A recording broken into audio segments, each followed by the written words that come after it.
Hey guys, Andrew Stroud here in the sideboard. I'm sitting with Reid Duke. How's it going? Hey, how you doing, Andrew? Doing all right. You chose to play Junk mid-range in Standard. This is not a deck that we've seen a ton of in this season so far. So tell me a little about this deck and why you chose to play it. Well, this was in development right up until the last minute. I tried a variety of other things, spent a lot of time testing Jund. But the only thing that I knew for like the past 2 or 3 weeks was that I wanted to play with Abrupt Decay in this tournament. I feel that one of the keys to beating the blue, white, and Esper matchup is being able to blow up their detention spheres, and therefore stick your resilient non-creature threats. One of the keys to beating mono black is killing their underworld connections, and then the key to all the other matchups is just like having efficient early removal. So Abrupt Decay is just the perfect card. I think it's probably just the best card in Standard. Wow. Okay, that's a strong endorsement. Yeah. Okay.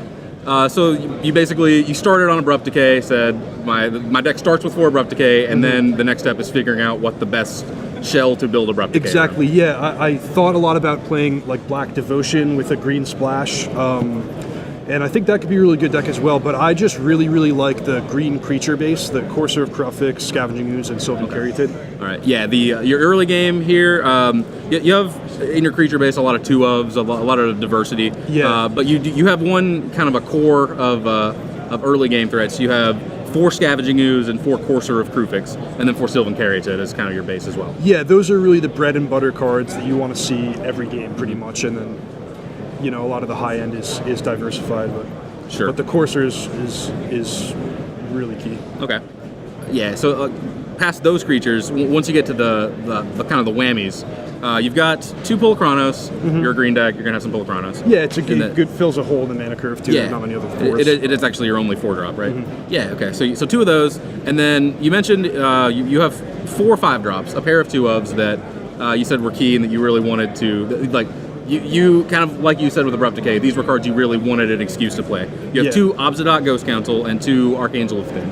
Yeah, so Abzan's a card that I thought was like, the metagame was perfect for it. If you look at all the Esper decks that have been winning recently, they're mostly just white-blue splashing for Doomblade, and they have no answers to Abzan. So almost any deck you can choose in Standard is going to be an underdog in game 1 against those control decks, but Abzan is a great way, just a single card that can steal game 1, like a fairly high percentage of the game, especially backed up by Thoughtseize. So Abzan's really perfect, preys on a weakness in the metagame, and is just a really powerful card in its own right. And then the other one is Archangel of Thune, which is a little bit less targeted, but just a really powerful card in the deck. I have 10 main deck cards that gain me life in like a bunch of small increments. Scavenging Ooze, you can really go wild with an Archangel and a Scavenging Ooze. Really good with Courser of Krufix as well, and Abzan if the game goes in that way. Yeah, if you have Archangel and Abzan, they're pretty good on their own. So but the synergy of course helps. You think of Archangel as being like an anti-aggro card, but the thing is, it's just an insane card. It's just an enormous flyer. At least against control, you put them in a situation where if they don't have Supreme Verdict immediately, they're going to be taking 50 damage. So it's just really good card. Really happy to draw 1 in this deck. Okay. Yeah, I'm really impressed with the threat base of this deck. I want to talk briefly about the spells. You already talked about Abrupt Decay. Kills Detention Sphere, kills Underworld Connections, and of course kills small creatures, so that's not dead against anything. Yeah. So that's big. One thing I'm really impressed with, you have your spell base is 4 Abrupt Decay, 4 Hero's Downfall, 4 Thoughtseize, and then some Planeswalkers and some 1-ofs. But what I think is really cool about this is none of your spells are dead against Esper. Right, yeah. That's a huge thing about the choice of removal too. Abrupt Decay blows up the Detention Sphere. Hero's Downfall answers the Planeswalkers, which otherwise would be, like some of the hardest things for me to deal with. The fact that I can permanently kill their Elspeth and they can't really do anything to my Elspeth gives me like a long-term advantage. Sure. Yeah, their answer is Detention Sphere, which you have Abrupt Decay for. Yep. Yeah, that makes sense. So I would assume then that Esper is the matchup you're most hoping to face? Well, yeah, that's fair to say. Like anything else, it's pretty tough in game 1, but I have 13 cards to bring it off the sideboard. We'll get to that. Really good. So yeah. Okay. So what are you hoping to beat? What are you hoping to get paired with? I think I'm like close to 50-50 or a small favorite against most of the top decks. Mono black comes down to, again, I can kill their Underworld Connections. They can't kill my Underworld Connections. Sure. And then a lot of the other devotion or creature-based decks, I just have so much removal that it's hard for them to get any traction. Okay. So what are you hoping to avoid here? What's your worst matchup, do you think? It's these kinds of decks tend to be pretty well-rounded. They have versatile answers, so nothing's like too scary. I Sure. guess a creature-based aggressive deck, like mono red with Fire Drinker Satyrs or something, might just come Sure. out too fast because I have a lot of come into play tap plans. Okay. But I happen to be pretty good against the burn deck, which is more popular. So. Yeah, sure. A lot of incidental life gain, big threats to slam like Archangel Fin. Yep. Sure, that makes sense. You mentioned you had a big sideboard package against Esper. You referred to Underworld Connections in Mono Black Mirrors. You have one in the main, and you have 3 in the board.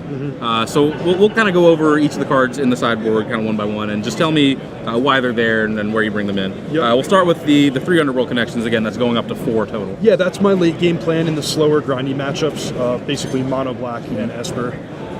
All right. You have 3 Duress. Yep. 3 Duress, one of the best cards against control, obviously, but also pretty good against burn. Sure. Against burn, you basically just want any card that does anything to preserve your life total, Right. and Duress and Sin Collector, similar leads. Yeah, the Worth bringing in. next card on the list there, you have 2 Sin Collector, and those are basically Duresses 4 and 5. Yep. You mentioned them against burn. You like the Thought Seize is not so great because they actually hurt you, but Exactly, you want yeah. discard that does not cost you life. Yeah, I mean, if you take away their War Leader's Helix, that's effectively gaining you 4 lives. Sure. I have 3 Mistcutter Hydra.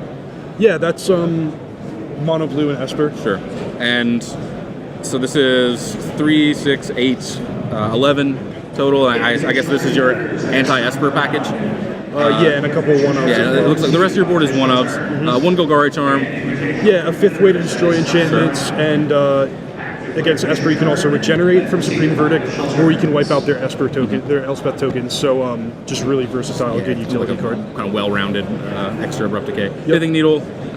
Pithing Needle for Aetherling or whatever Planeswalker they happen to stick. Also, that card is worthwhile to bring in against the Jund Monsters deck, because they have 4 Domri Raid, and usually like collection of half a dozen more Right. Planeswalkers that you can name. Okay, that's fair. And then the last 2 cards in the sideboard is Singleton Dark Betrayal and a single Doomblade. These Yeah, are just to be able to mix and match, find the perfect removal suite. Sure.